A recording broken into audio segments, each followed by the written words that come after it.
ಇವತ್ತಿನ ದಿನ ನಾವು ಸಕರ್ಮಕ ಧಾತು ಮತ್ತು ಅಕರ್ಮಕ ಧಾತುಗಳ ಬಗ್ಗೆ ಅಭ್ಯಾಸ ಮಾಡೋಣ. ಸಕರ್ಮಕ ಧಾತು ಅಂದರೆ ಕರ್ಮ ಬೇಕಾದ ಧಾತು.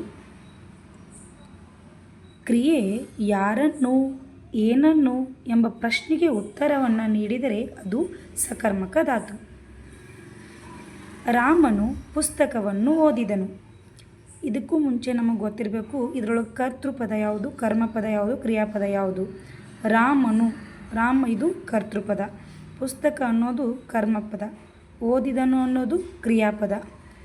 ಕರ್ಮ ಬೇಕಾದ ಧಾತು ಸಕರ್ಮಕ ಧಾತು ಅಂದರೆ ಇಲ್ಲಿ ಕರ್ಮ ಇರಲೇಬೇಕು. ಕರ್ಮ ಅಂದರೆ ಕೆಲಸ, ಕರ್ಮ ಇದ್ದರೆ ಅದು ಸಕರ್ಮಕ ಧಾತು.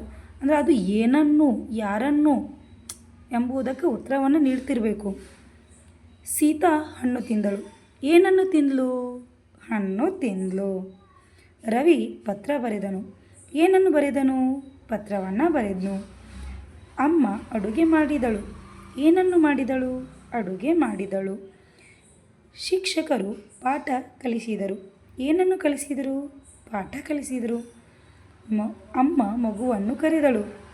ಅಮ್ಮ ಯಾರನ್ನು ಕರೆದಳು? ಮಗುವನ್ನು ಕರೆದಳು. ರಾಮ ರಾವಣನನ್ನು ಕೊಂದನು. ರಾಮನು ಯಾರನ್ನು ಕೊಂದನು? ರಾವಣನನ್ನು ಕೊಂದನು. ಅಂದರೆ ಇಲ್ಲಿ ಯಾರನ್ನು ಏನನ್ನು ಎಂಬುದಕ್ಕೆ ಉತ್ತರ ಇರಬೇಕು. ಇಲ್ಲಿ ಕರ್ಮ ಪದ ಬಂದಿರಬೇಕು ಮತ್ತು ಯಾರನ್ನು ಮತ್ತು ಏನನ್ನು ಎಂಬುದಕ್ಕೆ ಉತ್ತರ ಬರ್ತಿರಬೇಕು. ಅದನ್ನು ಸಕರ್ಮಕ ಧಾತು ಅಂತ ಹೇಳಿ ಕರಿತೀವಿ. ಇನ್ನು ಅಕರ್ಮಕ ಧಾತು ಅಂದರೆ ಕರ್ಮದ ಅವಶ್ಯಕತೆ ಇಲ್ಲದ ಧಾತು, ಅದು ಅಕರ್ಮಕ ಧಾತು. ಅಂದರೆ ಇಲ್ಲಿ ಯಾರನ್ನು ಏನನ್ನು ಎಂದು ಪ್ರಶ್ನಿಸಿದಾಗ ಉತ್ತರ ಸಿಗುವುದಿಲ್ಲ ಅಥವಾ ಕರ್ಮ ಸಿಗೋದಿಲ್ಲ.